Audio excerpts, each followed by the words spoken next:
Olá, meus amados irmãos e amigos da Palavra de Deus, Pai seja convosco.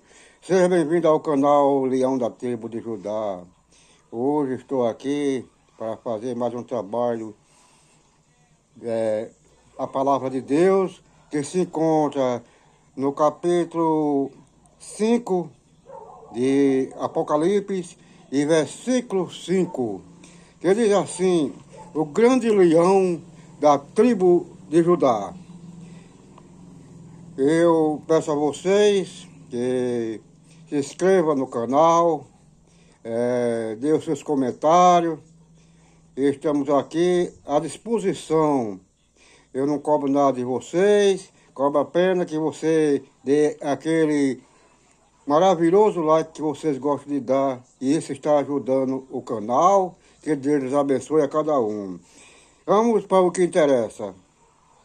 E disse-me um dos anciões: não chores, eis aqui o leão da tribo de Judá, a raiz de Davi, que vem do céu para abrir o livro e desatar os 7 selos. E olhei, e eis que estava no meio do trono e dos 4 animais viventes, e entre os anciões, um cordeiro, como nevando, sido morto, e tinha 7 pontas, 7 olhos, que são os 7 Espíritos de Deus enviados a toda a terra. Meus prezados amigos e irmãos da Palavra de Deus, estamos aqui nesse momento falando da escatologia. A escatologia é que estamos nos últimos tempos aguardando a vinda do Rei Jesus, o grande leão da tribo de Judá. Em Apocalipse, nós encontramos a descrição do leão da tribo nas Escrituras. Apocalipse 5:5, nós ficamos sabendo que o patriarca Jacó havia chamado o seu filho Judá de leãozinho. Hebreus, capítulo 7, versículo 4, do Antigo Testamento, os profetas já escreviam o leão como símbolo do próprio Deus. Oséias, capítulo 11, versículo 10. Em Provérbio, o rei Salomão escreveu dizendo: foge os ímpios e sem que ninguém os persiga, mas qualquer justo está confiado como filho do leão. Nós somos filho do leão da tribo de Judá. Vamos mais a uma referência do capítulo 5 de Apocalipse, versículo 6. Aqui no versículo 5, nós encontramos Isaías, capítulo 11, versículo 1, do tronco de Jessé sairá um rebento, e das suas raízes brotará um renovo.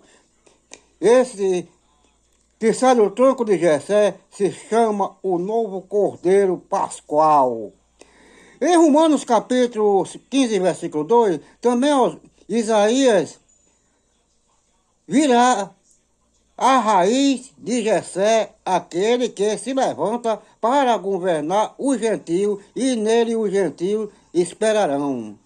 Louvado seja o nome do nosso Senhor Jesus Cristo. Então, os gentios estão esperando esse Cordeiro Pascual, esse que é o leão da tribo de Judá. Versículo 6.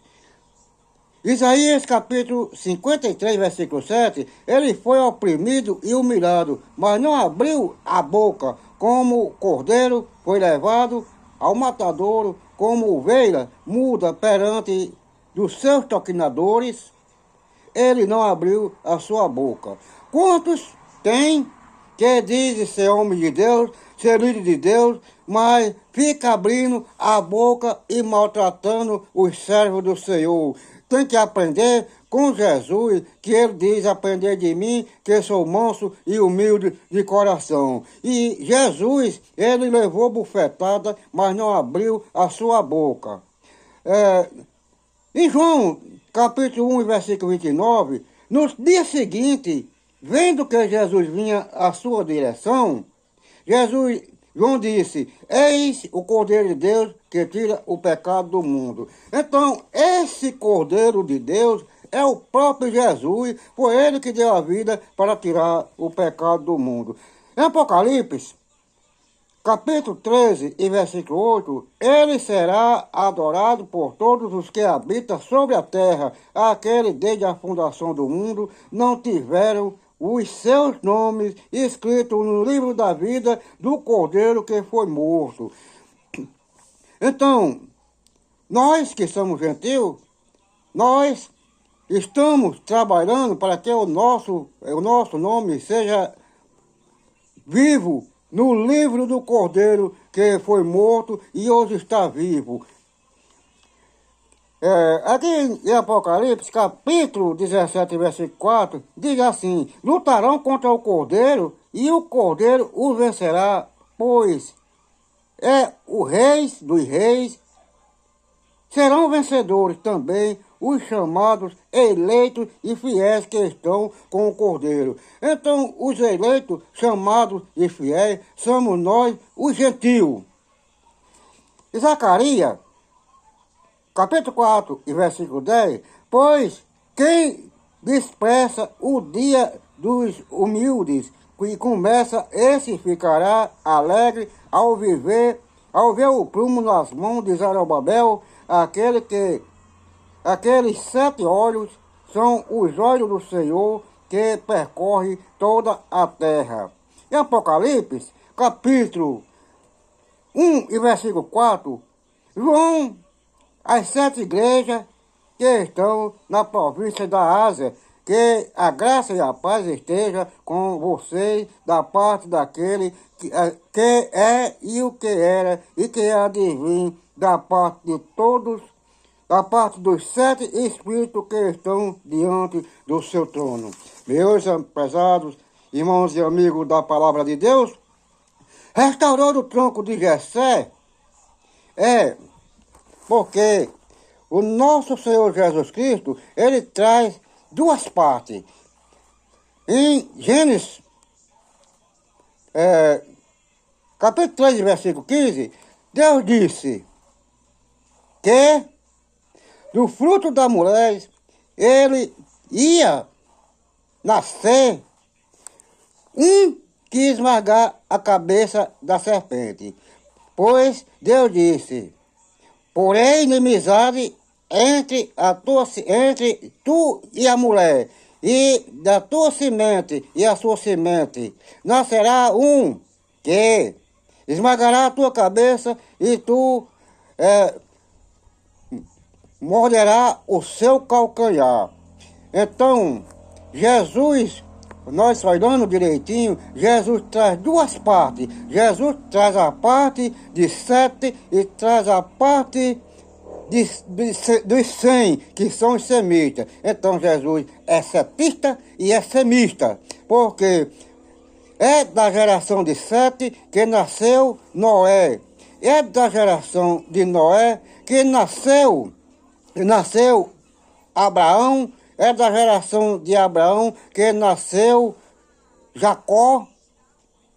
E é da geração de Jacó que nasceu Judá, do qual pertence o leão da tribo de Judá.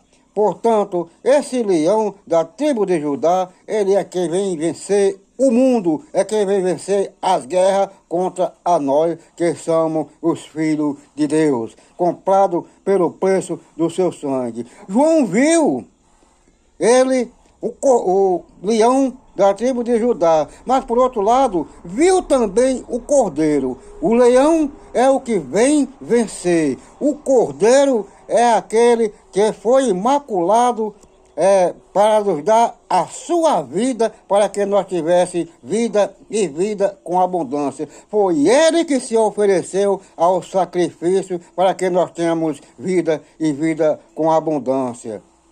Não foi nenhum pastor e nenhum líder religioso que deu a sua vida. Quem deu a sua vida por nós foi Jesus.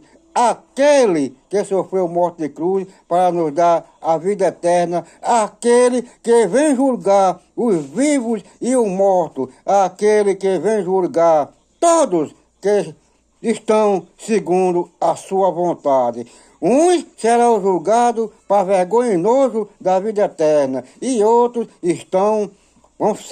estar no lado do Senhor Jesus para juntamente julgar aqueles que vão ser lançados no lago de fogo, onde está escrito para o diabo e os seus anjos. Então, nós estamos esperando a vinda do nosso Senhor Jesus Cristo.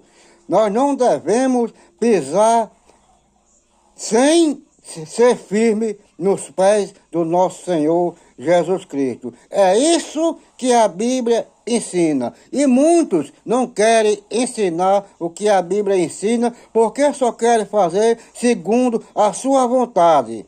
Muitos dizem que não gostam de pregar no Antigo Testamento, porque o Antigo Testamento é quem condena o povo.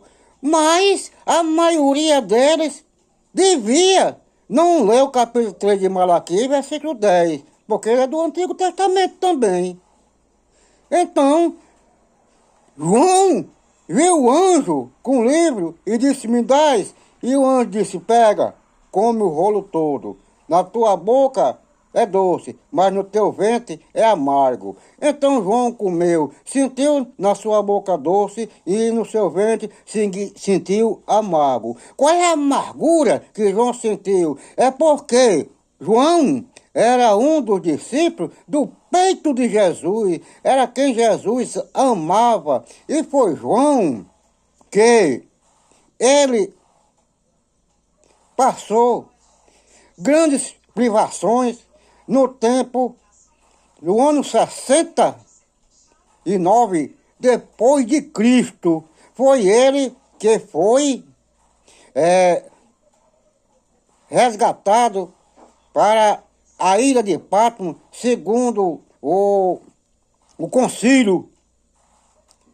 Então, jogaram João numa caldeira de azeite fervendo e João não morreu, porque João estava com o Senhor Jesus e João seguia os passos do nosso Senhor Jesus. Fizeram com João assim que nem fizeram com Sadraque, Mesaque e Abidênego na fornalha de fogo ardente e não foi atingido. Mesmo assim foi João. E João foi o único apóstolo de Deus, do Senhor Jesus, que morreu na sua máxima idade, provavelmente com 100 anos de idade. Ele não morreu. E isso aí, todos os apóstolos já tinham sido martirizados, mas João não. João morreu, provavelmente com seus 100 anos, bem velhinho.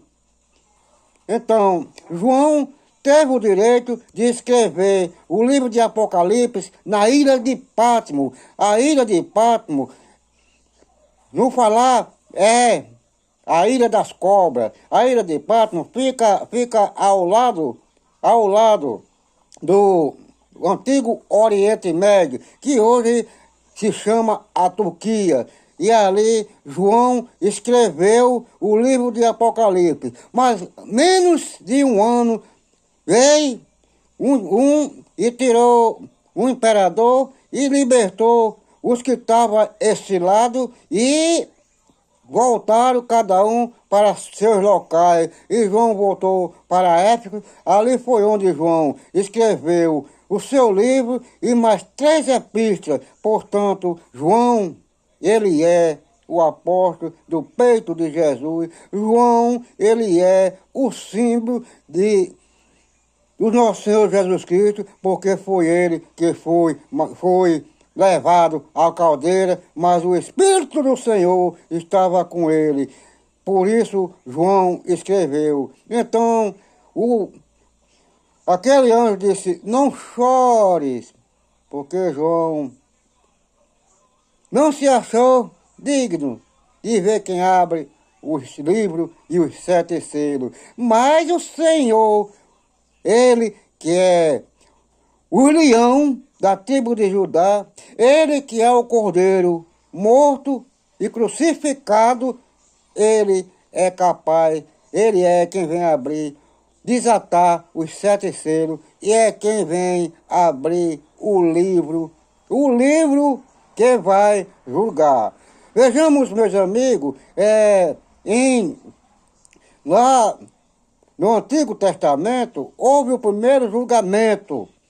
Nesse primeiro julgamento, Deus julgou, com sua ira julgou todos os povos da terra, mas escapou apenas Noé, seus 3 filhos e 3 noras, e foi escapo 8 pessoas na arca. E foi daí que partiu a descendência do leão da tribo de Judá. Espero, meus amados irmãos e amigos da Palavra de Deus, que tenha compartilhado a melhor parte da Bíblia com você. Portanto, que Deus nos abençoe e nos guarde a cada um.